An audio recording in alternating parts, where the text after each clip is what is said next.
පින්වතුනි බුදුරජාණන් වහන්සේ වැඩ සිටිය කාලේ ධර්මය අවබෝධ කරන්න පුළුවන් පින් ඇතුව ඉපදිච්ච අය හිටියා. හැබැයි හැමෝටම නිවන් දකින්න ලැබුණේ නැහැ.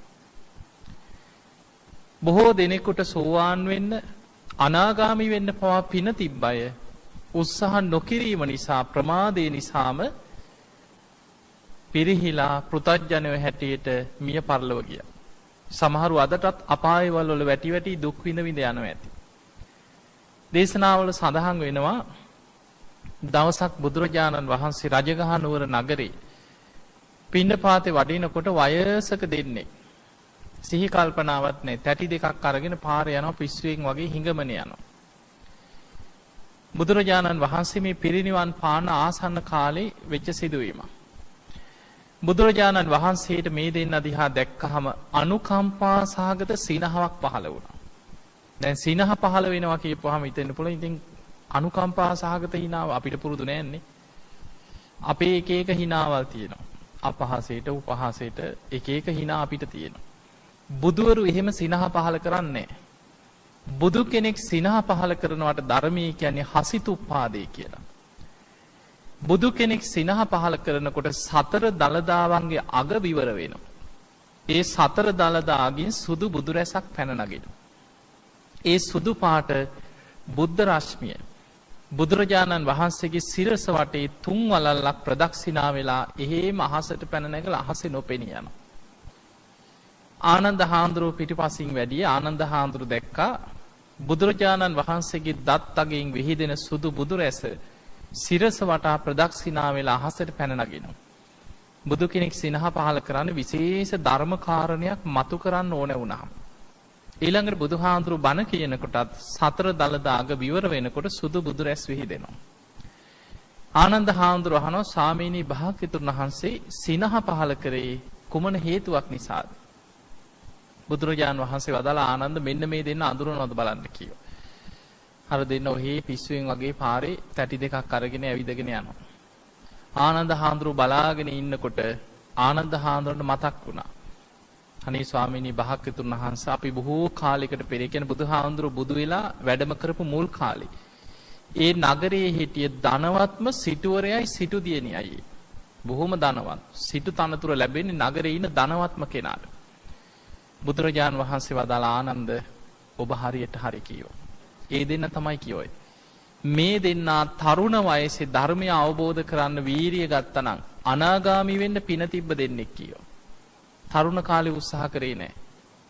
මැදි වයසේ ධර්මය අවබෝධ කරන්න වීරිය කරා නම් සකදාගාමී වෙන්න පින තිබ්බ දෙන්නේ. ඒ උත්සාහ කරෙත් නැහැ. වයසට ගිහිල්ලා හරි සිහි කල්පනාව තියෙන කාලේ ධර්මාවබෝධයට උත්සාහයක් ගත්තනම් අඩුම ගානේ සෝවාන් වෙන්න හරි පිනක් තිබ්බා කියලා.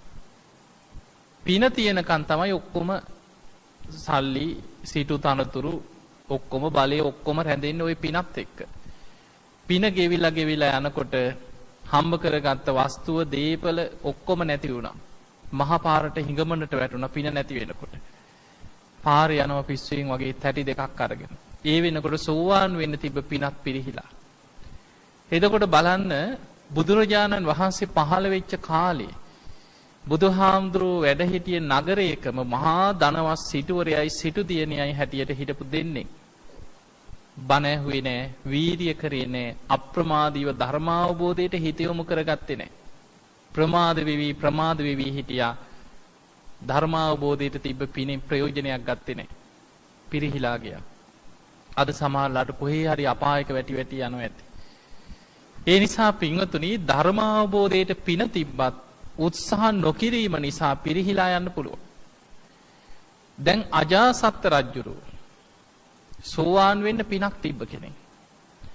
අජාසත් රජුරු ගැන ධර්මයේ සඳහන් වෙන්නේ අජාසත් රජුරවන්ට සෝවාන් වෙන්න පින තිබ්බා. පින්වතුනි සෝතාපන්න ඵලයට පත් වෙන්න නම් උපකාර වෙන අංග 4ක් තියෙනවා. සෝවාන් වෙන්න උපකාර වෙන. ඒවටත් කියන්නේ සෝතාපට්ටි අංග. සෝවාන් වෙච්ච කෙනෙකුට පිළිහිටන අංග 4ක් තියෙනවා. ඒවටත් කියනවා සෝතාපට්ටි අංග කියලා. සෝවාන් ඵලයට පත් වෙන්න නම් බාහිර අංග දෙකක් Tamanට එකතු වෙන්න ඕන. ඒ තමයි කල්යාණ මිත්‍ර ඇසුරයි සද්ධර්ම ශ්‍රවණයයි. ඒක බාහිරින්. කල්යාණ මිත්‍රයා හරියටම පැහැදිලිව නිවන් මඟ පෙන්වන කල්යාණ මිත්‍රයෙක්ගේ ඇසුර ලැබෙන්න ඕන. ඒ කල්යාණ මිත්‍රයාගෙන් තමයි සද්ධර්ම ශ්‍රවණය පිරිසිදු නිවැරදි නිවන් මඟ අහන්න ලැබෙන්න ඕන. අන්න ඒ දෙකම බාහිරින් ලැබෙන්නේ. සෝවාන් වෙන්න නම් තමන් තුල තියෙන්න ඕනේ යෝනිසෝ මනසිකාරය. ඒ අහන ධර්මයේ තමා තුළින් විමසීමේ දක්ෂතාවය. අහන බණ තමන් තුළට පමුණවා ගන්න ඕනේ. ඔබ දන්නවා මේ ධර්මයේ තියෙන එක ලක්ෂණයක්. ඕපනයිකෝ. අපි ධර්මයේ ගුණ කියනකොට කියන ඕපනයිකෝ. ඕපනයිකෝ කියන්නේ තමා තුළින් බලන්න තියෙන. තමන්ගේ ජීවිතයට පමුණවාගෙන තමා තුළිනුයි මේ ධර්මයේ විමස බලන්න තියෙන. ඒ විමසීමේ හැකියාවට කියනවා යෝනිසෝ මනසිකාරය. ඒක තමන්ගේ දෙයක්. බාහිර කෙනෙකුට දෙන්න බෑ. ඊළඟ දේ තමයි ධම්මානුධම්ම ප්‍රතිපදාව. ඒකත් තමන්ගේ දෙයක්. ධර්මයට අනුකූලව ජීවත් වීම. ඔන්න ඔය අංග 4 එකතු වෙච්ච තැන එයාට ධර්මාවබෝධයට අවස්ථාව තියෙනවා. හැබැයි අජාසත් රජුරවන්ට සෝවාන් වෙන්න පින තිබ්බට කල්යාණ මිත්‍රයා මුණ ගැහෙන්න කලින්ම හම්බුනේ පාප මිත්‍රයා. එතනයි වැරදුනේ. මුලින්ම පාප මිත්‍රයා හම්බුණා. පාප මිත්‍රයා පිළිගත්තා. මෙයා තමයි වැඩකාරයා කියලා දේවදත්ත හාමුදුරන්ට අහු වුණා. එතකොට පාප මිත්‍රයාගෙන් අහන්න ලැබුණේ සද්ධර්මෙ නෙමෙයි අසත් ධර්මෙ. තාත්තා මරලා රජවයන් කීවා. ධර්මයේදී අසත් ධර්මෙ. මම බුදුරජාණන් වහන්සේව ඝාතනය කරලා මං එතනට යනවා කියලා. ඒක බලන්න කරන්න පුළුවන් දෙයක්ද?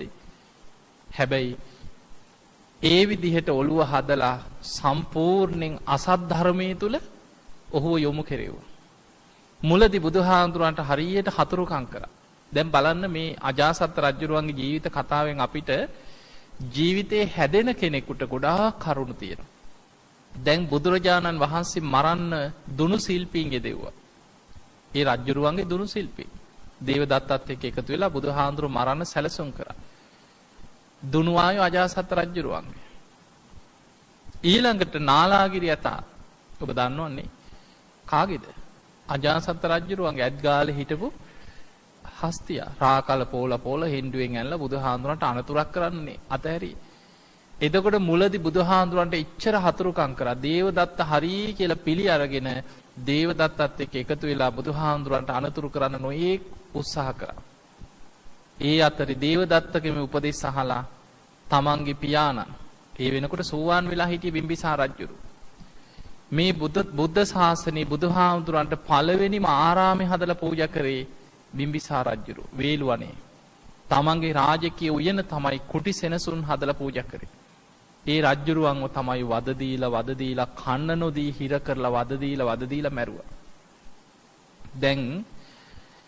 දැන් ඔබ හිතන්න ඔය වගේ දැන් සාමාන්‍යයෙන් අද පෘථග්ජන කෙනෙක් හිතන හැටි බුදුහාමුදුරුවෝ රහතන් වහන්සේලා කල්පනා කරපු විදිහයි අතර වෙනස බලන්න. දැන් මේ සෝවාන් වෙච්ච රජුරුවෝ බුදුහාමුදුරන්ගේ මුල්ම කාලේ අග්‍රදායකයා තමයි බිම්බිසාර රජුරුවෝ. බුදුහාමුදුරන්ට පළවෙනියටම තමන්ගේ රාජකීය උයන කුටි සෙනසුන් හදලා පූජා කරපු රජුරුවෝ. ඒ රජුරුවන්ව තමයි අජාසත් වද දීලා මරන්නේ. දැන් වෙන කෙනෙක් නම් ওই සිදුවීමෙන් පස්සේ පන්සලට එන එක තහනම් කරනවනේ අජාසත්තටනේ. එන්න දෙන්නේ පව් ඒ පව්කාරයට පන්සලටවත් කියලා. බුදුහාඳුරෝ මහා කරුණාව කියන්නේ බුදුහාඳුරෝ දන්නවා කොහොම හරි කෙනෙක් වැරදි තේරුම් ගත්තට පස්සේ එයාට මහා කරුණාවෙන් බුදු කෙනෙක් පිහිට වෙන්න. ආනන්තරී අකුසලයේ කියන්නේ ආයි නිවැරදි කරන්න පුළුවන් දෙයක්ද? බෑ. විපාක දීලමයි අවසන් වෙන්නේ. කොහොමත් මරණින් මත්තේ කල්පයක් අපායි. ඒක වෙනස් කරන්න බෑ කාටවත්. අජාසත් රජුරවන්ට වැඩේ වැරදුනාට පස්සේ තේරුණා. පස්සේ බුදුහාඳුරු මුණ ගැහෙන්න ඇවිල්ලා දවසට දෙතුන් අතා බුදුහාඳුරු මුණ ගැහෙන්න එනවා. හිත හදාගන්න උපදෙස් ඉල්ලනවා. බණ අහනවා. ලොකු උත්සාහයක් ගත්තා. අඬා පසුතැවි විශාල උත්සාහයක් ගත්තා හිත හදාගන්න. බුදුරජාණන් වහන්සේ ගොඩාක් දේශනා අජාසත් රජුරවන්ට විස්තර කර බණ කිව්වා. දවසක් බුදුරජාණන් වහන්සේ මුණ ගැහෙන්න ආව අජාසත් රජුරු. තමන්ට තියෙන ධර්ම ගැටලු අහනකොට බුදුහාඳුරු විස්තර කර කර රජුරවන්ට එදා බණ කිව්වා. හොඳට අහගෙන ඉඳලා බණ අවසන් වෙලා කියනවා සාමීනි මට දැන් රාජකාරී වගේක් තියෙනවා. මං ඉක්මනට යා යුතුයි කියලා වන්දනා කළා නැකිట్లా ගියා. එතනින් පිටත් වුණාට පස්සේ බුදුරජාන් වහන්සේ වදාලා ආනන්ද අජාසත් රජුරෝ පීට්ටු ඝාතන අකුසලයේ නොකරා නම් අද මෙතනින් නැගිටින්නේ සෝවාන් වෙලා කියෝ. එතකොට සෝවාන් වෙන්න පින තිබ්බා. සෝවාන් වෙන්න අවශ්‍ය කල්යාණ මිත්‍ර සේවනයේ සද්ධර්ම ශ්‍රවණියත් එදා ලැබුණා. හැබැයි ඒ වෙනකොට අකුසලයේ කෙරිලා ඉවරයි. අකුසලයෙන් වැහිලා හිටියේ. සෝවාන් වෙන්න බැරි වුණා. ඊට වඩා ආනන්තරී අකුසලයේ කියන්නේ ගරුක කර්මය. ඒක තමයි මුලටම මතුවෙන කර්මය. ප්‍රබලයි. ඒ අකුසලයෙන් වැහිලා තිබ්බේ. එතකොට එදා සෝවාන් වෙන්න අවශ්‍ය බුදුහාමුදුරන්ගේම පිරිසිදු ධර්මය අහලත් සෝවාන් වෙන්න පින තිබ්බ කෙනාට අර අකුසලේ නිසා එක වැහිලා ගියා.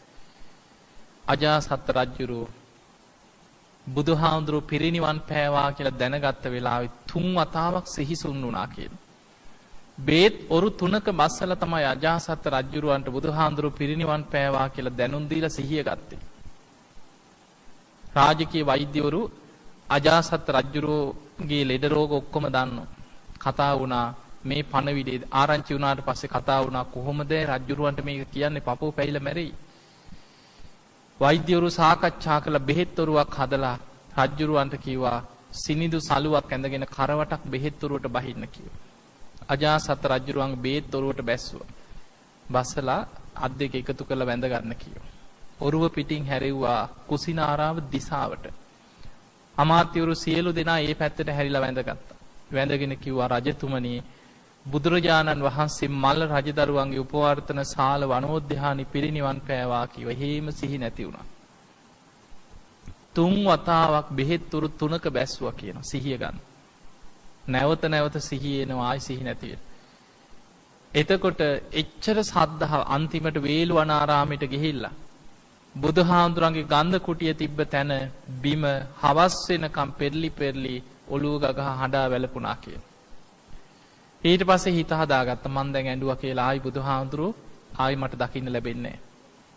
හැබැයි බුදුරජාණන් වහන්සේගේ ශාරීරික ධාතුන් වහන්සේලා මම ඉල්ල ගන්නවා. ජීවමාන බුදුහාමුදුරන්ට වගේ මං චෛත්‍ය හදලා පුද පූජා කරනවා කියලා සේනාවත් අරගෙන පිටත් වුණා. දුන්න නැත්නම් යුද්ධ කරලා හරි ගන්නවා කියලා ගියා. එහෙම යනකොට අජාසත් රජුරෝ විතරක් නෙමෙයි තව රජවරු ගොඩක් සේනා අරගෙන ඇවිල්ලා ධාතුන් වහන්සේලා ඉල්ලන්නේ. ද්‍රෝණ බමුණ මැදිහත් වෙලා ධාතුන් වහන්සේලා බෙදලා දෙනකොට දැන් බලන්න සාමාන්‍ය කෙලෙස් සහිත අය නම් හිතන්නේ කොහොමද? ඔය පව්කාර රජාට දෙන්න එපා ධාතුන් වහන්සේලා. එහෙම කියනවනේ. හැබැයි රහතන් වහන්සේලා දකිනවා මේ රජ්ජුරුවන්ගෙන් ශාසනය අනාගතේ බැබලෙනවා. ඔබ දන්නවා රුවන්වැලි මහා සෑයේ වැඩ ඉන්නේ ද්‍රෝණයක් ධාතුන් වහන්සේලා. ඒ කියන්නේ බුදුහාඳුරන්ගේ බුදු සිරුරේ තිබ්බ ධාතුන් වහන්සේලාගෙන් 8න් එකක්. ඔක්කොම ශරීරයේ තිබුණේ ද්‍රෝණ 8යි. මුලදී රජවරු 8 දෙනෙකුට ද්‍රෝණයේ බැගින් බෙදලා දෙනකොට අජාසත් රජුරවන්ට ද්‍රෝණයක ප්‍රමාණයක්ම දුන්නා. 8න් එකක් දුන්නා. මේ අජාසත් රජුරෝ තමන්ට ලැබිච්ච ධාතුන් වහන්සේලා අරගෙන මේ ගමන ආපහු රජගහනුවරට යනකොට අනිත් රජවරු නම් ඉක්මනට ධාතුන් වහන්සේලා අරගෙන රාජ්‍ය වලට පිටත් වුණා. අජාසත් රජුරෝ රාජ්‍ය ගැන ගානක්වත් නැහැ. ධාතුන් වහන්සේලා ගැනමයි දැන් හිත. බොහොම හිමින් වඩම්මගෙන යනවා ටික දුරක්. නතර වෙලා මණ්ඩපයක් හදලා වටේම තියෙන මල් සේනාව යවලා මල් කඩාගෙන ඇවිල්ලා මල් පූජා පවත්වන. මල් ඉහා බොහෝම හිමින් ගමන යනකොට සක්‍ර දෙවියෝ මේක දැකලා මහා කාශ්‍යප මහරහතන් වහන්සේට කියනවා ස්වාමීනි රජ්ජුරුව යන ගමන ඉක්මන් කරවන්න කිව්වා. නැත්නම් රාජ්‍ය අරාජිකයි දැන් රජ්ජුරුව නැහැ. ඉක්මනින් රාජ්‍යයට රජ්ජුරුවන්ව පිටත් කරන්න. ඒ වෙලාවේ සක්‍ර දෙවියෝ කියනවා පෘතජ්ජනයන් අතර ඒ වෙනකොට ලෝකේ ජීවත් වෙච්ච මිනිස්යන් අතර ලෝකෙම පෘතජ්ජනයන් අතර අජාසත් රජ්ජුරුව තරම් සද්ධාවන්ත රජ කෙනෙක් දෙවියන් දිවසින් දකින්නේ නැහැ කියන. සක්‍ර දෙවියන් කියන්නේ මොකද මාර්ගඵලයක් ලබන්න බෑ අර ආනන්තරී අකුසලයේ නිසා. පෘථග්ජනයන් අතර ඒ තරම් සද්ධාවන්ත කෙනෙක් එදා හිටියේ නෑ. ඔබ දන්නවා බුදුහාමුදුරුවෝ පිරිනිවන් පාලා මාස 3ක් යනකොට 500ක් රහතන් වහන්සේලා එකතු කරලා සප්තපරණී ගුහාව ඉදිරිපිට ධර්ම සංගායනාවක් කරා. සම්පූර්ණ ධර්ම සංගායනාවට මාස 7ක් රාජ්‍ය අනුග්‍රහය දෙමින් සියලු කටයුතු සංවිධානය කරේ අජාසත් රජුරු. බුදුහාමුදුරුවන්ගේ පළවෙනි දේශනාවේ ඉඳන් පිරිනිවන් මංචකයේ අන්තිම බුද්ධ වචනේ දක්වාම 84000ක ධර්මස්කන්ධේ 500ක් රහතන් වහන්සේලා ඒවා සංගායනා කරලා පිටක වලට බෙදලා සජ්ජායනා කර කර ඒ ශිෂ්‍ය පරම්පරාවල් වලට ධර්ම විනය රැකගෙන යන්න බාර දීලා මේ ධර්මයේ ස්ථාපිත කරන්න සම්පූර්ණ මූලිකත්වය අරගෙන රාජ්‍ය අනුග්‍රහය දුන්නේ අජාසත් රජුරු. අදත් අපි මේ බණ කතා කරන්නේ අර අජාසත් රජුරුවන්ගේ රාජ්‍ය අනුග්‍රහයත් එක්ක තමයි පළවෙනි ධර්ම සංගායනාව සිද්ධ වුණේ. ඊළඟට සංගායනාව අවසානයේ මහා කාශ්‍යප මහරහතන් වහන්සේ ලෝකෙ දිහා බැලුවා. ධාතුන් වහන්සේලා දැන් ද්‍රෝණ 8කට බෙදලා රජවරු 8 දෙනෙකුට බෙදලා දුන්නා.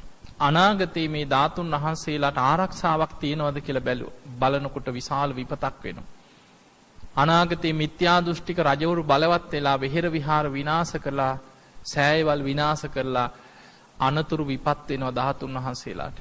ඒ නිසා අවුරුදු 230 ගණනක් යනතෙක් ධාතුන් වහන්සේලා කාටවත් හොයන්න බැරි වෙන විදිහේ පොළොව ඇතුලේ ධාතු නිදානයක් කළා ආරක්ෂා කරන්න වෙනවා. මහා කාශ්‍යප මහරහතන් වහන්සේ අජාසත් රජුරවන්ට දැනුම් දුන්න රජතුමනි බෙදලා දීපු ධාතුන් වහන්සේලා ආපහු ඉල්ල ගන්න වෙනවා. රාමගාම නගරේ කෝලිය රජදරුවන්ට දීපු ධාතු ද්‍රෝණේ ඇරෙන්න අනිත් ඔක්කොම ආපහු ගන්න වෙනවා කියලා. එතකොට අජාසත් රජුරෝ කිව්වනේ ස්වාමීනි ධාතුන් වහන්සේලා ඉල්ලා ගැනීම ඔබ වහන්සේට බාරයි. නැත්නම් ওই රජවරු මාත් එක්ක යුද්ධ කරගන්නයි කියෝ. ඒ ධාතුන් වහන්සේලාගේ ආරක්ෂා කිරීම ඔබ වහන්සේලා කියන විදිහට මම ඒ ඔක්කොම ඒ විදිහටම කරන්නම් කිව්වා. රාමගාම නගරේ කෝලිය රජදරුවන්ට දීපු ධාතු ද්‍රෝණේ ගත්තේ නැහැ කියනවා. ඒ ද්‍රෝණේ තමයි රුවන්වැලි සෑයට ලැබුණේ. අනෙක් ධාතුන් වහන්සේලා ද්‍රෝණ 7 එකතු කරා. 8න් 7ක් එකතු කරා. එකතු කළ රජගහ නුවර පොළොව ඇතුලේ රහතන් වහන්සේලා 이르දියෙන් ගල් පර්වතයක් අතුරුදහන් කරලා එතනින් පොළොව ඇතුළට හාරලා ඇතුලේ චෛත්‍යයක් බැඳලා පොළොව ඇතුලේ ධාතු නිදානයක් කරා. කාටවත් හොයාගන්න බැරි වෙන්නේ. එහෙම නිදානයක් කරලා නිකන් හිටියෙත් නෑ. මිනිස්යන්ට කාටවත් එතනට ලං වෙන්න බැරි වෙන්න දෙවියන්ට ආරාධනා කරා මෙතන ආරක්ෂාවක් දිව්‍යමය ආරක්ෂාවක් මවන්න කියලා. ඒ වෙලාවේ තමයි විශ්වකර්ම දෙවියන් සක්‍ර දෙවියන්ගේ ඉල්ලීම මත වාල සංඝටකය කියලා කඩු කරකැවෙන යන්ත්‍රයක් දෙවියන් 이르දියෙන් එතන මැව්වා කියනවා. පොළොව ඇතුලේ අර ධාතු නිදානයේට ඉහළින් හැම වෙලෙම කඩු වගේ කැරකි කැරකි තියෙන යන්ත්‍රයක්. කාටවත් ලං වෙන්න බෑ ළඟට. ඊට පස්සේ 이르දියෙන් අර අතුරුදහන් කරපු පර්වතයේ උඩ පිහිටවලා කාටවත් හොයන්න බැරි වෙන විදිහේ පොළොව ඇතුලේ ධාතු නිදානයක් කරලා තිබ්බා.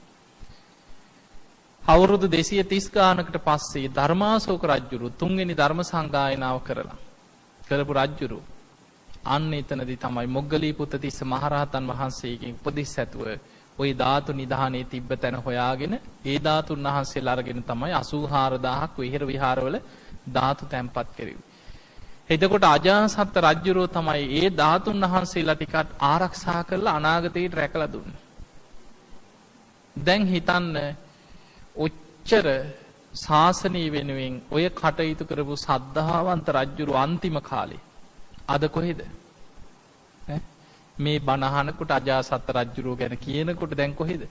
අපායෙ පැහෙනවා. කර්ම විපාක කියන්නේ හරීම භයානකයි. කර්ම විපාක ඒව කාටවත් බේරන්න බැරි ඒවා තියෙනවා. බුදුහාමුදුරන්ටවත් බේරන්න බෑ. දැන් බුදුහාමුදුරන්ගේ මාමණ්ඩිය කවුද? සුප්‍රබුද්ධ රජුරෝ පොළොව පලාගෙනම අපායට ගියේ. මාලිගාවේ පියගැට පෙළ ළඟදී. බුදුහාමුදුර ඇතුළු මහා සංඝයා වඩිනකොට පාර අහුරගෙන නිନ୍ଦා පහස කරලා බුදු කෙනෙක් වඩින මග අහුරලා ආපහු හැරෙව්වා. දින 7ක් ඇතුළත විපාක දෙන කර්මයක්. මාලිගාවේ පියගැට පෙළ ළඟදී පොළොව පලාගෙන අපායට ගියා. යසෝදරාවගේ තාත්තා. දේවදත්ත කියන්නේ සහෝදරයා යසෝදරාවගේ. බුදුහාඳුරන්ගේ මස්සිනා. එතකොට බුදුහාඳුරු වැඩ ඉන්නේ නැද්දිම පොළොව පලාගෙන අපායට අන්තිමට අනේ මට බුදුහාඳුරු දකින්න ඕනේ අනේ මාව උස්සගෙන යන්න කියලා ඇඳ පිටින් උස්සගෙන ආවා. එනකොට බුදුරජාන් වහන්සේ ඈතදීම කිව්වා දේවදත්තට කවදාවත් බුදුහාඳුරන් ඇස් දෙකෙන් දකින්න ලැබෙන්නේ නැහැ කියලා. හැබැයි දැන් උස්සගෙන එනවා. එනකොට ළඟටම ආවා. ඈත ජේතවනේ පේන මට්ටමටම දැන් උස්සගෙන එනවා. පිරිස දුවගෙන ඇවිල්ලා කියනවා ස්වාමීනි දැන් අර හරි. ඔන්න දැන් ළඟටම එනවා. ඔන්න දැන් ජේතවනේ පේන මාණිකිය. පේන මානෙදී දේවදත්ත කිව්වා මාව ඔහොම තියපල්ලා කිව්වා. මට බුදුහාඳුර ළඟට යන්න කලින් චුට්ටක් මේ වතුරෙන් ඇඟපත පොඩ්ඩක් තෙමා ගන්න ඕන කිව්වා. ඊට පස්සේ එහෙමම තිබ්බා. ඊට පස්සේ අමාරුවෙන් අර ඇඳේ වාඩි වෙලා පොළොවට අඩිය තියලා නැගිටින්න හදනකොටම විශාල ගිනි ජාලාවක් එක පොළොවට ඇදිලා ගියා. කරගත්ත කර්ම විපාක අදටත් අපායි. ඒ නිසා මතක තියාගන්න කර්ම විපාක කියන්නේ බුදුහාඳුරු පින්වන්න අන්තලික්කේන සමුද්ද මජ්ජ ආන්තරීක්ෂේ අහසේ කර්ම විපාක වලින් හැංගිලා බේරෙන්න තැනක් නැහැ. ඕ මං විපාක එනකොට මෙන්න මෙතන හැංගෙනවා කියලා හැංගෙන්න තැනක් නැහැ. සමුද්ද මජ්ජේ මුහුද මැද්දට ගිහිල්ලා ඔන්න අපි නම් බේරුණා කියලා මුහුද මැද්දට ගිහිල්ලා කර්ම විපාකෙන් හැංගිලා බේරෙන්න තැනක් නැහැ. නපබ්බතානං විවරම් පවිස්ස පර්වතයක් ඇතුලේ කන්දක් අස්සේ කොහේ හරි ගල් ගුහාවක් අස්සේ රිංගලා එහෙම බේරෙන්න තැනකුත් නැහැ කියලා. තමන් යම් කර්මයක් කරොත් ඒකේ විපාක තමන් කරා එනවාමයි. දැන් ඔය සුප්‍රබුද්ධ රජුරොත් මාලිගාවේ උඩුමහල් තලයේටම නැගලා හිටිය දවස් 7ක්. ඒ අකුසලේ කරලා බුදුහාඳුරන්ට මග අහුරලා නිന്ദා පහස කරලා බුද්ධ ප්‍රමුඛ සංඝයා ආපහු වැඩියා. යන්න දුන්නෙම නෑ ඒ පාරේ. රජුරවන්ට ටිකක් බය හිතුණා. ඊට පස්සේ රාජකීය ඔත්තුකාරයන්ට කීවා පොඩ්ඩක් ගිහින් බුදුහාඳුරෝ මං ගැන මොනවද දැන් කියන්නේ කියලා හොයාගෙන එන්න කියලා. බුදුරජාන් වහන්සේ ආපහු හැරිලා වැඩම කරලා එදා විවේකයෙන් වැඩ ඉන්නකොට ආනන්ද හාමුදුරහණ ස්වාමීනි භාග්‍යතුන් වහන්සේ මේ සුප්‍රබුද්ධ රජුරෝ කරගත්ත ලොකු අකුසලයක් නේද? බුදුහාඳුරෝ දාලා ආනන්ද බුදු කෙනෙකුට මග අහුරනවා කියන්නේ දින 7ක් ඇතුළත විපාක දෙන කර්මයක්. ඒක ලෝක ධර්මතාවය. බුදු කෙනෙකුට මග අහුරලා බුදු කෙනෙක් කියන්නේ ආපස්සට යන්නේ. ආපහු හැරෙව්වොත් දින 7ක් ඇතුළත විපාක දෙන කර්මයක්. ඔය මාලිගාවේ පියගැට පෙළ ළඟදී හරියටම තව දවස් 7ක් යන තැන රජුරෝ පොළොව පලාගෙන අපායට වැටෙනවා කියනවා. දැන් මේක කතාව ගියා. ඔත්තුකාරයන්ටත් ආරංචි වුණා. ඔත්තුකාරයෝ රජුරවන්ට කිව්වොන් රජුරෝ ගැන මෙන්න මෙහෙම කතාවක් බුදුහාඳුරෝ කියලා තියෙනවා. රජුරවන්ට බයකුත් ආව. රජුරෝ බය නිසා මොකද කරේ? කට්ටිය එකතු කරලා කිව්වා මම මේ මෙහෙම කියනවලු. මම ඕක බොරුවක් කරනවා.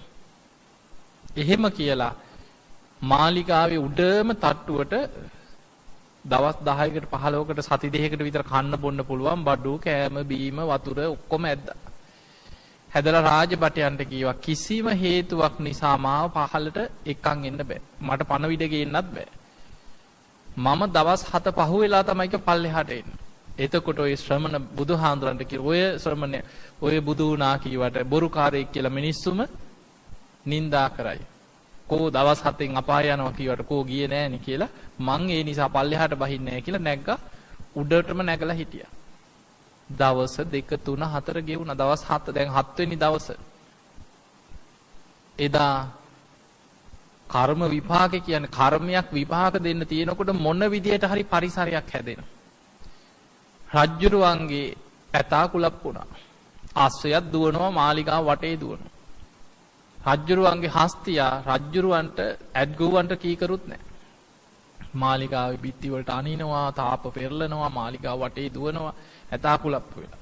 රජ්ජුරුව උඩින් ඉඳන් කෑ ගැහුවා ඇඩ්ගුවට ඇහෙන්නෙත් නැහැ. ඔන් හිටි තැන් අමතක වුණා. පල්ලෙහාට පඩිපෙලෙන් බැහැගෙන එනකොට රාජබටියෝ ඉන්නවා. තල්ලු කරගෙන පල්ලෙහාට ආවා. ඇවිල්ලා පොළොවට අන්තිමටම බැහැලා අඩිය තියෙනකොටම විශාල ගිනි ජාලාවක් කැදිලා ගියා පායට. එතකොට අපිට පේනවා මේ කර්ම විපාක දෙනකොට ආයි අහසේ හැංගෙන්න තැන් හෙව්වට ඒ වෙලාව වෙනකොට මොන ක්‍රමයකට හරි ඒකට කැරකිලා යනවා. කර්ම විපාක කියන්නේ ඒ වගේ. දැන් ඔබ දන්නවා ඊළඟට මහා කාශ්‍යප මහරහතන් වහන්සේ උන්වහන්සේ පිරිනිවන් පානකොට උන්වහන්සේගේ දේහය තාම තියෙනවා කියලා තියෙනවා. ඔබ අහලා ඇති එතනට කියන්නේ කුක්කුට පාද කියලාද කියනවා. මේ ඉන්දියාවේ රජගහ නුවර පැත්තෙන් යන්න තියෙනවා විශාල කන්දක් උඩ තියෙනවා ගල් පර්වත 3ක් මැද්දේ තමයි උන්වහන්සේ පිරිනිවන් පෑවේ. පිරිනිවන් පෑවට පස්සේ අර පර්වත තුනම එකට හේතු වෙලා උන්වහන්සේගේ දේහය වැහිලා ගියා. හැබැයි මහා කාශ්‍යප මහරහතන් වහන්සේ පිරිනිවන් පාන්න පෙර අදිෂ්ඨාන දෙකක් කරා. එකක් තමයි උන්වහන්සේ අවුරුදු 120ක්ම වැඩ හිටියා. බුදුහාඳුරුවන් වගේමයි කියනවනේ. බුදුරජාණන් වහන්සේ පිරිනිවන් පෑවට පස්සේ මුළු ශාසනයම වගකීම අරගෙන කටයුතු කරේ මහා කාශ්‍යප මහරහතන් වහන්සේ. පිරිනිවන් පාන දවසේ උන්වහන්සේ කල්පනා කරා අජාසත් රජුරෝ තමයි ඒ වෙනකොට ඉන්න ශාසනයේ බබලවපු ඒ වෙනකොට හිටපු රජවරු අතර සද්ධාවන්තම රජුරු. අජාසත් රජුරවන්ට කියලාම යන්න ඕනේ. නැත්නම් රජුරෝ දරා ගන්න බැරුව මැරෙයි. ඒ තරම් සද්ධාවක්. මාලිගාවට ගියා. යනකොට දවල් රජුරෝ පුරුද්දක් තියෙනවා ආහාර අරගෙන හොඳට නිදා ගන්න. නිදාගත්තට පස්සේ කවුරුත් රජුරුවන් ඇහැරවන්න යන්නේ නැහැ. සමහරු ඉන්නෝනේ ඇහැරවුනට කේන්ති යන අයනේ. නිින්දෙන් ඇහැරවන්න ගියාම කේන්ති යන අය ඉන්නේ.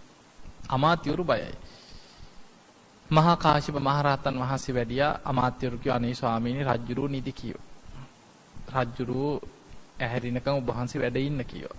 බයයි අමාත්‍යවරු ඇහැරවන්නේ. හිටියා ටික වෙලාව පිරිනිවන් පාන වෙලාව ලඟ වෙනවා. උන්වහන්සේ ආපහු වැඩියා. වැඩම කරලා සංඝයා පිරිවරාගෙන පිරිනිවන් පාන මේ පර්වතයේ ළඟට වැඩම කරා. වැඩම කරලා මහා කාශ්‍යප මහරහතන් වහන්සේ අහසට පැන නැගලා පෙළහර පානකොට සක්‍ර දෙවියන් පර්වත තුන මැද්දේ ඇඳක් පැනෙව්වා කියනවා. සත්රුවණින් ඇඳක් මැව්වා. සතරවරන් දෙවියන් 4 දෙනා 4 දිශාවෙන් ඇවිල්ලා පහන් 4ක් ඇඳේ 4කුණ පහන් 4ක් දල්වනවා. දෙවියන් අහසේ ඉඳන් මල් ලිහිනවා. මහා කාශ්‍යප මහරහතන් වහන්සේ පෙළහර පාලා අර ඇඳ අසලට අහසින් පහලට වැඩම කරලා සිවුර ඒකාංශ කළ පොරවගත්තා. මොකද්ද පොරවගෙන ඉන්න සිවුර? බුදු කෙනෙක් දරාගෙන හිටිය මහා පාංශ කුල චීවරය. ඒක පොරවන්න පින ලැබුණේ සාරිපුත්ත හාමුදුරන්ටවත් මුගලන් හාමුදුරන්ටවත් නෙමෙයි. මහා කාශ්‍යප මහරහතන් වහන්සේට. ඒ සිවුර නිසා මහා පොළොව කම්පා වුණා දෙවතාවක්. දැන් බලන්න බුදු කෙනෙක් බුදුහාමුදුරන්ට රජවරු සිටුවරු ඕන තරම් සිවුරු පිරිකර පූජා කරන්න අය ඉන්නවා. හැබැයි බුදුහාමුදුර කල්පනා කරා මම සංඝයාට අනුග්‍රහ පිණිස මම පාංශු කුල සිවුරක් දරන්න ඕන. බුදු ඇසින් දැක්ක පුන්නා කියලා 16ක් මැරිලා මලකුණ සුදු රෙදි කඩ කොතලා ගිහිල්ලා සොහනට දාලා දැන් දවස් ගාණක් ඒ රෙදි කඩේ තිබක් පණුව හිටියා කියලා තියෙනවා. බුදුහාමුදුරුවම වැඩියා සොහනට වැඩම කරලා අර පණුව පිරිච්ච රෙදි කඩ අතින් අල්ලනකොට මහ පොළොව ගිගුරුන් දෙමින් කම්පා වුණා කියලා. ශ්‍රී හස්තයෙන් එකින් එක පණුව ඉවත් කරලා බුදුරජාණන් වහන්සේ අර රෙදි කඩ අතට ගන්නකොට සක්‍ර දෙවියන් පැම් පොකුණක් මවනවා. ඒ පැම් පොකුණෙන් මේ රෙදි කඩ හොදාගෙන පිරිසිදු කරලා ශ්‍රී හස්තේම රෙදි කඩ පිරිසිදු කරගෙන ඒක සිවුරක් කරලා පොරෝනකොට දෙවනි වතාවට මහ පොළොව කම්පා වුණා. බුදු කෙනෙක් එහෙම සිවුරක් හදාගෙන පොරෝනකොට ඊළඟට තුන්වෙනි වතාවට මහ පොළොව කම්පා වෙනවා. බුදුරජාණන් වහන්සේ මහා කාශ්‍යප මහරහතන් වහන්සේ සමග එදා විවේකයෙන් අන්දවණේට වැඩම කරපු වෙලාවේ මහා කාශ්‍යප මහරහතන් වහන්සේ තමන්ගේ සිවුර බිම ඉලලා බුදුහාඳුරන්ට වැඩ ඉන්න ආසනයක් පැනෙව්වා. බුදුරජාණන් වහන්සේ ආසනයේ මත වැඩ ඉඳලා ශ්‍රී හස්තයෙන් අර සිවුර මහා කාශ්‍යප හාමුදුරන්ගේ සිවුර අතින් පිරිමැදලා කියනවා මහා කාශ්‍යප ඔබේ සිවුර හරි සිනිඳුයි හරි පහසුයි. ඒ වචනේ බුදු මුවින් කියනකොට මහා කාශ්‍යප මහරහතන් වහන්සේ නැගී ඉඳලා වන්දනා කරගෙන කියනවා ස්වාමීනි භාග්‍යතුන් වහන්සේ ඔබ වහන්සේ මගේ සිවුර පිළිගන්න සේක්වා. තථාගතයන් වහන්සේ ওই සිවුර පිළිගන්න සේක්වා. ස්වාමීනි භාග්‍යතුන් වහන්සේ දරාගෙන ඉන්න ওই චීවරය දැන් බොහොම ගොරෝසුයි රළුයි. තථාගතයන් වහන්සේට දැන් ඒ වෙනකොට බුදුහාමුදුරු ගොඩක් දැන් පිරිනිවන් පාන ආසන්න කාලේ. ඔබ වහන්සේ දැන් බොහෝ වයෝවෘදයි. ඒ නිසා මේ මගේ සිවුර පිළිගන්න. එතකොට බුදුහාමුදුරු අහනවා මහා කාශ්‍යප එතකොට ඔබ පොරවන්නේ? බුදුරජාණන් වහන්සේ දරාගෙන ඉන්න ඔය මහා පාංශුකුල චීවරය මට දෙන්න කියලා. බුදුරජාණන් වහන්සේ නැගී ඉඳලා ඇඳගෙන හිටපු සිවුර ගලවලා මහා කාශ්‍යප හාමුදුරන්ගේ අතට දුන්නා. මහා කාශ්‍යප හාමුදුරන්ගේ සිවුර අරගෙන බුදුහාමුදුරු පොරවගත්තා. සිවුරු මාරු කරගෙන පොරවනකොට තුන්වෙනි වතාවට මහ පොළොව ගිගුරුම් දෙමින් කම්පා වුණා කියලා. ඒ බුදු කෙනෙක් දරාගෙන හිටිය මහා පාංශුකුල චීවරය අදටත් ඒ පර්වත තුන මැද්දේ මහා කාශ්‍යප මහරහතන් වහන්සේගේ දේහේ පිරිනිවන් පාපු දේහේ ඉතිලා වැඩ ඉන්නවා. මහා කාශ්‍යප මහරහතන් වහන්සේ සිවුර ඒකාංශ කළ පොරෝගෙන සිංහසෙයියාවෙන් සැතපීලා පිරිනිවන් පානකොට අදිෂ්ඨාන දෙකක් කරනවා.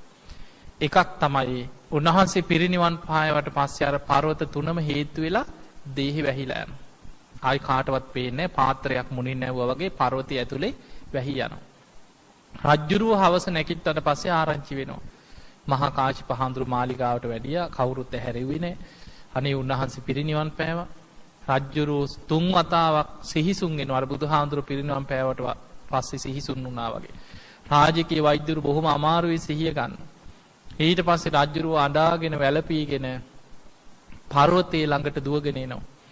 ඇවිල්ලා පර්වතයට වඳිනකොට පර්වතයේ විවර වෙලා අජාසත් රජ්ජුරුවන්ට දේහේ දැකගෙන වන්දනා කරන්න ලැබේවා කියලා අදිෂ්ඨානයක් කරා. දැන් බලන්න මේ අර කලින් බුදුහාඳුරන්ට හතුරුකම් කරපු රජ්ජුරුව නේද? බුදුහාඳුරු මරන්න සැලසුම් කරපු රජ්ජුරුව නේද? බුදුහාඳුරන්ට ආරාමයක් හදලා පූජා කරපු අජාසත් මේ බිම්බිසාර රජ්ජුරුවන්ව මරපු වද දීලා මරපු රජ්ජුරුව. හැබැයි ඒ වෙනකොට ජීවිතේ ගොඩක් වෙනස් වෙලා ශාසනයට ගොඩාක් උදව් කරපු සද්ධාවන්තම රජෙක් වෙලා. ඒ නිසා මහා කාශ්‍යප මහරහතන් වහන්සේ අදිෂ්ඨානයක් කරා. උන්වහන්සේ පිරිනිවන් පෑවත් අජාසත් රජුරුව පර්වතයට ඇවිල්ලා හඬාගෙන වැළපීගෙන වඳින වෙලාවට පර්වතේ විවර වෙලා උන්වහන්සේගේ දේහි දැක ගන්න ලැබේවා කියලා. එහෙම නොවුනොත් රජුරුව එතන මැරෙන්න පුළුවන්.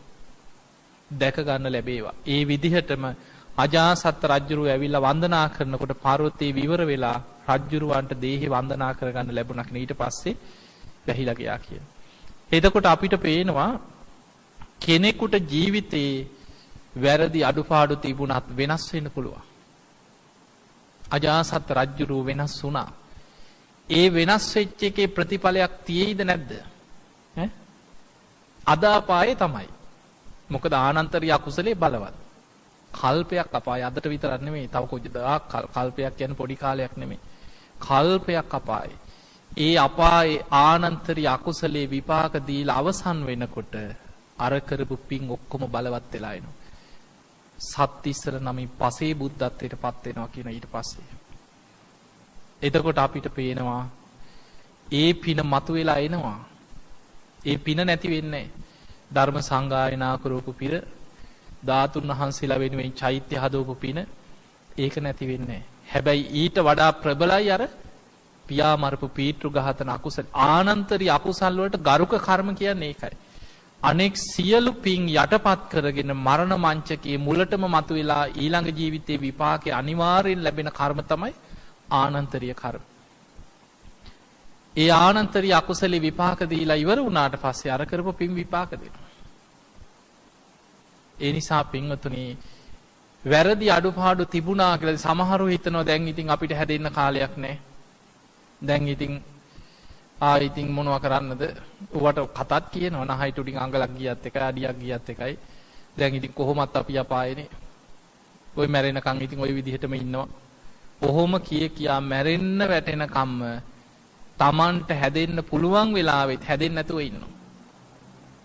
ඒ නිසා කෙනෙකුට ධර්මයේ ලැබුණාට පස්සේ වයසට ගිහිල්ලා හරි කමක් නැහැ. නුවණ තියෙනවනම් අද ඉඳන් මං හැදෙනවා කියලා හිතුවොත් එතන ඉඳන් ධර්මයේ තුල බැබලීමක්. බුදුරජාන් වහන්සේ පෙන්නනවා කෙනෙක් අකුසල් කර කර ප්‍රමාද වෙවි ඉඳලා යම් දවසක ධර්මයේ අහලා හිතනවා අද ඉඳන් මං ධර්මයේ කරා යනවා. වලාකුලින් මිදිච්ච පුන් සඳක් වගේ කියලා එතන ඉඳන්. අකුසල් කර කර ඉන්න තාක්කල් වලාකුලෙන් වැහිලා ඉන්නේ. සඳ බැබලෙන්නේ නැහැ එතකොට. අකුසලයෙන් වැළකීලා යා සීලයක පිළිහිටනවා. අද ඉඳන් මං සීල් රකින්නවා. අද ඉඳන් මං බණ අහනවා. අද ඉඳන් මං පින් කරනවා. අද ඉඳන් මං ධර්ම මාර්ගයේ හැසිරෙනවා කියලා ජීවිතේ ධර්මයට වෙනස් වෙනවා, හැරෙනවා. එතන ඉඳන් වලාකුලින් මිදිච්ච පුන් සඳ වගේ ධර්මයේ තුල බැබලීගෙන යනවා කියන. මතක තියාගන්න මරණ මංචකේ අන්තිම මොහොතේ ගිනිදැල් පෙනිච්ච ධනංජානි කියලා කෙනෙක්. ඔබ අහලා ඇති. මජ්ක්‍ධිම නිකායේ තියෙන ධනංජානි කියලා සූත්‍රය. ඉන්නකම් පව්කම් කරලා මැරෙන්න වැටෙනකොට ගිනිදැල් පෙවුණා කියන. අන්තිම මොහොතේ සාරිපුත්ත හාමුදුරුවෝ පෙර පිනකට ළඟට ආවේ. සිහිය තිබ්බ නිසා සේවකයෙකුට කිව්වා අනේ ඔබ සාරිපුත්තයන් වහන්සේ හොයාගෙන යන්න. උන්වහන්සේ මට අනුකම්පා කරයි. උන්වහන්සේට මාව බලන්න එන්න කියන්නේ. සාරිපුත්ත හාමුදුරුවෝ වැඩියා. සාරිපුත්ත හාමුදුරුවෝ කරුණු කියද්දි පුදුම වීරියෙන් හිත පිහිටවාගෙන මේ ධර්මයේ මෙනෙහි කරලා අන්තිමට මරණ මංචකේ හිත එකඟ වුණා බණහනකොට. මරණයට පත් වෙලා ධනංජානි කියලා බ්‍රහ්ම දේවතාවෙක් වෙලා බඹලව පහළ වුණා. හැබැයි සාරිපුත්ත හාමුදුරුවෝ එන්න කලින් පණ ගියා නම් අපායේ. නිරේට යන්න හිටපු කෙනාට අන්තිම මොහොතේ මරණ මංචකේ ධර්මයේ හිත පිහිටෝලා බඹලව උපදින්න පුළුවන් වුණා. ඒ නිසා සමහර ඒවා තියෙනවා මේ බුද්ධ ශාසනය තුල මේ මැරෙනකොට ධර්මයේ සිහි කළ රහත් වෙනවා. අන්තිම මොහොතේ හරි ධර්මයේ හිත පිහිටෙව්වොත් ඒ ට්‍රැකවරනේ තියෙන. දැන් ඔබ අහලා ඇති අර දාරුචීරිය. බාහ්‍ය දාරුචීරිය දරපතුර ටිකක් ඇඳගෙන මහා පාරේ දන ගහගෙන ධර්මයේ සිහි කර ඉන්නකොට එළ දෙනක් ඇන්න. අනිනකොට ඒ කර්ම විපාකයක් පෙර සසරේ. හැබැයි ඒ අනිනකොටම හිත කෙලෙසුන්ගෙන් මිදිලා රහත් වුණා. එතනම් පිරිනිවන් පෑව. ඔය වගේ නොකල වරදකට උල ඉඳවපු ස්වාමීන් වහන්සේ නම. රජ්ජුරුවන්ගේ ආභරණ හොරකම් කරගත්ත හොරු ටිකක් කැලේ දුවගෙන යනකොට උන්වහන්සේගේ පාත්‍රේ නනා හිටියේ. ගඟයිනේ තිබ්බ පාත්‍රයට ආභරණ ටික දාලා හොරු හැංගුණා.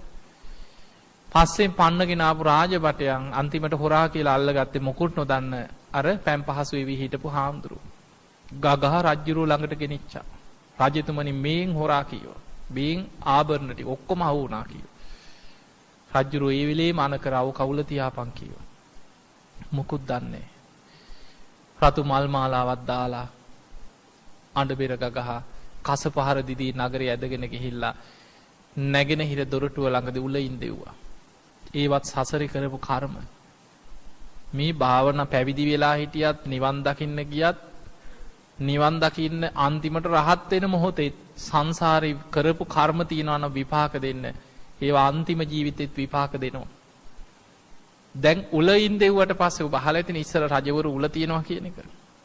උලින් දෙව්වට පස්සේ ඇඟ හාරගෙන මේ බඩවැල් කාගෙන බඩ ඇතුලෙන් උලක් බහිනකොට ඇඟ ඇතුලට ධර්මයේ සිහි කරන්න මේ භාවනා කරන්න ඇස් පියාගෙන පුළුවන්ද? උන්වහන්සේට මේ වේදනාවත් එක්කම සිහි වුණා. අනේ බුදුරජාන් වහන්සේගේ ධර්මයේ කොච්චර සත්‍යයක්ද? ඉපදීම දුකයි කියලා නේ දේශනා කරේ. ඉපදිච්ච නිසා නේද මම මේ දුක් විඳින්නේ. සසරේ කොයිතරම් නොකල වැරදි වලට මේ වගේ දඬුවම් විඳලා ඇද්ද කියලා හිතුණා. බුදුහාඳුරන්ගේ බුදුවැසට යොමු වුණා. උන්වහන්සේ කාටවත් පේන්නේ නැහැ. 이르දියෙන් මේ භික්ෂුවට විතරක් පෙනී හිටියා. පෙනී ඉඳලා ධර්මයේ සිහි කරා. මේ රූපේ නිට්ටයද අනිත්‍යද? අනිච්ඡම් බන්ති අනිත්‍යයි ස්වාමී. එහෙනම් මේ රූපේ නිසා ඔබට දැන් ඇති වෙන්නේ සැපක්ද දුකක්ද? දුක්ඛම් බන්ති දුකයි ස්වාමී. එහෙමනම් මේ රූපේ මම මගේ ආත්මයයි කියලා පිළිගන්න පුළුවන්ද? නොහේතම් බන්ති නැහැ ස්වාමිනේ. භික්ෂුව ඔබ මේ රූපේ අනිත්‍යයි දුකයි අනාත්මයි කියලා විමසන්න කිව්වා. වේදනා සංඥා සංඛාර විඥාන පංච උපාදානස්කන්ධය අනිත්‍ය වශයෙන් බලන්න කිව්වා. අමාරු තැනක්. අර වේදනාව මැඩගෙන අනිත්‍ය සිහි කරා උල උඩම රහත් වුණා. උල උඩම පිරිනිවන් පෑවා. එතකොට බලන්න මොකක් හරි කර්මයකට දඬුවමක් ලැබිලා උලින් දෝපු වෙලාවේ එතන ධර්මයේ සිහි කළ රහත් උන්නේ නැද්ද? රහත් වුණා. ඒ උල ඇඟ හාරගෙන බහිනකොටත් ධර්මයේ සිහි කළ උල උඩම රහත් වෙලා පිරිනිවන් පෑවා. සාමාවතිය ඇතුළු 500ක් ගින්නෙන් පිච්චෙනකොට ඒ වේදනාව තුල වේදනානුපස්සනාව වඩලා අනිත්‍ය සිහි කර අනාගාමී වෙලා සුද්ධාවාස බඹලව ඉපදුනා. ඒ නිසා මතක තියාගන්න අපට ජීවිතේ කරදර ප්‍රශ්න ගැටලු එනකොට එතනමයි ධර්මයේ සිහි කරන්න තියෙන්නේ. සමහරු කරදර එනකොට කරදර වලට බනිනවා. ඕම් පින් කරලා අපිට වෙච්ච දේ කියලා කරදර වලට බනිනවා. පිනටත් ගරහ කරනවා. ඒ කරදර එනකොට හිතන්න මේක තමයි ජීවිතේ.